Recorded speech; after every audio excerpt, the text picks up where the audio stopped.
दशहरा पर बरेली में किस तरह से सुरक्षा व्यवस्था की गई है वो भी ग्राफिक्स के जरिए आपको एक बार बता देते हैं कि कैसे पुलिस की जो फोर्सेज हैं वो अलग अलग जगह पर तैनात की गई हैं। बरेली रेंज के जिले में स्पेशल सिक्योरिटी अलर्ट जारी किया गया है। बरेली, शाहजहांपुर, बदायूं, पीलीभीत ये वो जगहें हैं जहां पर कड़ी सुरक्षा व्यवस्था रखी गई है। इसके साथ में पीएसी, आरएएफ, आरआरएफ की अतिरिक्त टुकड़ियों को तैनात कर दिया गया है। पहले ही एहतियाती कदम उठा लिया गया है। भीड़ भाड़ वाले जितने भी इलाके हैं, खास करके जो मैदान है जहां पर रामलीला का मंचन हो रहा है, भीड़ भाड़ वाले इलाकों में खुफिया टीम्स ने मोर्चा संभाला हुआ है, यानी कि सिक्योरिटी एजेंसीज तैनात हैं। इसी के साथ में सीसीटीवी और ड्रोन कैमरास के जरिए भी दशहरा के मेले के ऊपर खास निगरानी की जा रही है और साथ साथ में जो पुलिस फोर्सेज हैं वो सिविल ड्रेस में भी यहां पर मुस्तैद नजर आ रही हैं। बरेली हिंसा से जुड़ी हुई इस वक्त की बड़ी खबर का रुख कर लेते हैं। आज आरोपी फरहत के घर पर बुलडोजर कार्रवाई की जा सकती है। बुलडोजर एक्शन में अगर अभी तक की बात की जाए तो अगर आरोपी गिरफ्तार किए गए हो, 81 उपद्रवी गिरफ्तार किए गए हैं। बरेली पुलिस आज और आरोपियों की गिरफ्तारी कर सकती है। एक के बाद एक आरोपियों की गिरफ्तारी हो रही है, यानी कि जो भी कोई हिंसा में शामिल था, जिसकी तरफ से भी शांति को भंग करने का प्रयास किया गया था, उनकी गिरफ्तारी होना निश्चित है और उसी गिरफ्तारी को अंजाम देने के लिए बड़ी जो फोर्सेज हैं वो लगी हुई हैं। सिक्योरिटी एजेंसीज भी काम कर रही हैं। 81 लोगों की गिरफ्तारी हो चुकी है। वहीं जो एक मास्टरमाइंड आरोपी था उसके घर पर आज बुलडोजर कार्रवाई की जा सकती है, जो अवैध अतिक्रमण था उसके खिलाफ में। वहीं बरेली हिंसा से जुड़ी हुई एक और बड़ी ब्रेकिंग आपको बता दें। मास्टरमाइंड तौकीर रजा गिरफ्तार कर लिया गया था। उसकी एक और साजिश डिकोड हुई है। 26 सितंबर को सोच समझकर नमाज का वक्त बदला गया था, यानी कि जिस दिन हिंसा हुई उस दिन जो नमाज का समय हुआ करता था उसको बदला गया था ताकि हिंसा भड़काई जा सके। 19 सितंबर से ही बरेली में एक बड़ी प्लानिंग हिंसा को लेकर रची जा रही थी। ज्यादा से ज्यादा लोग कैसे इकट्ठे करने हैं, विवाद कैसे बड़ा करना है, इसी को लेकर तौकीर रजा का ये जो साजिश थी पूरी को की गई है। आपने बनाया बता देते हैं कि मौलाना तौकीर रजा ने ये पूरी साजिश कैसे रची थी। टाइमलाइन देख लेते हैं। बरेली में नमाज का वक्त अमूमन 12:30 बजे से शुरू होता है। मौलाना तौकीर रजा ने साजिश के तहत 26 तारीख को नमाज का वक्त दोपहर 1 बजे का रखा, यानी कि आधा घंटा आगे बढ़ा दिया। इसका मकसद था भीड़ को ज्यादा से ज्यादा इकट्ठा करना, यानी कि ज्यादा से ज्यादा लोग पहुंचेंगे नमाज अता करने के लिए, पढ़ने के लिए, और तभी ये हिंसा भड़काई जा सकेगी ज्यादा बड़े स्तर पर। तौकीर की प्लानिंग के तहत 26 सितंबर को नमाज के बाद में ज्यादा भीड़ जुटी भी। जो प्लानिंग थी वो सक्सेसफुल हुई।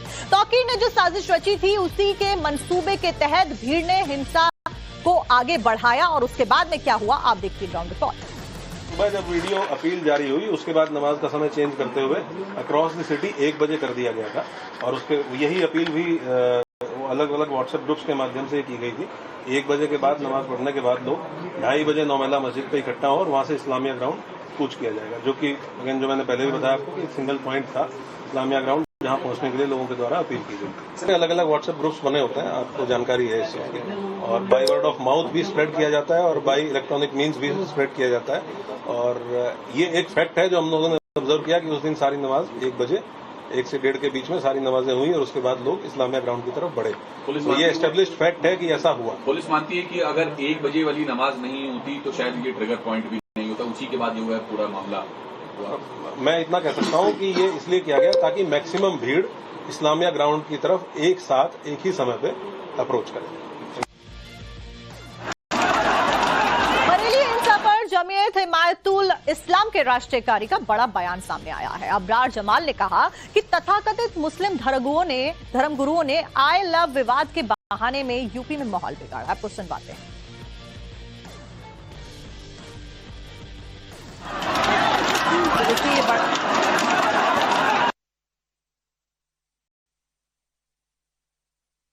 आई लव यू मोहम्मद के विवाद पर बरेली में जो कुछ हुआ यकीनन वो काबिल मजम्मत है।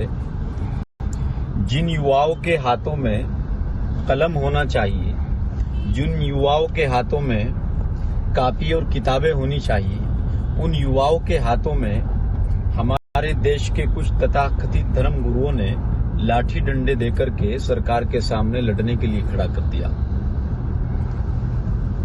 आखिर हमारा नौजवान, हमारे मुस्लिम युवा बच्चे किस तरफ जा रहे हैं इसकी हमें कोई फिक्र नहीं है।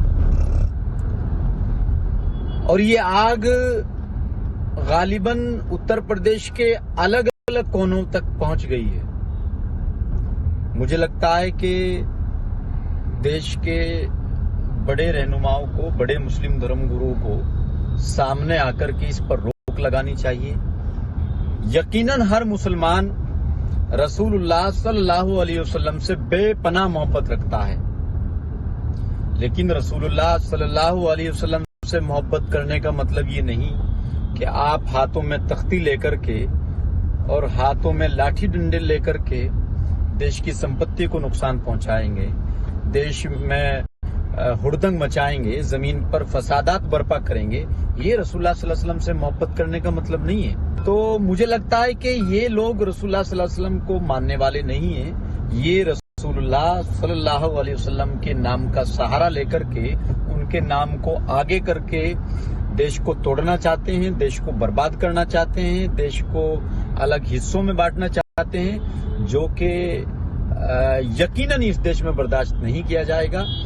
मुझे उम्मीद है कि उत्तर प्रदेश के मुख्यमंत्री इन तमाम चीजों को जल्दी से जल्द कंट्रोल कर लेंगे, चाहे वो कानून के जरिए हो, चाहे वो समाज में संवाद के जरिए हो। तो मुझे लगता है कि इस पर देश के बड़े मुस्लिम धर्मगुरुओं को सामने आकर के अपनी बात रखनी चाहिए और युवाओं को समझाना चाहिए। खबर जरूरी है में बात अब राजस्थान के बीकानेर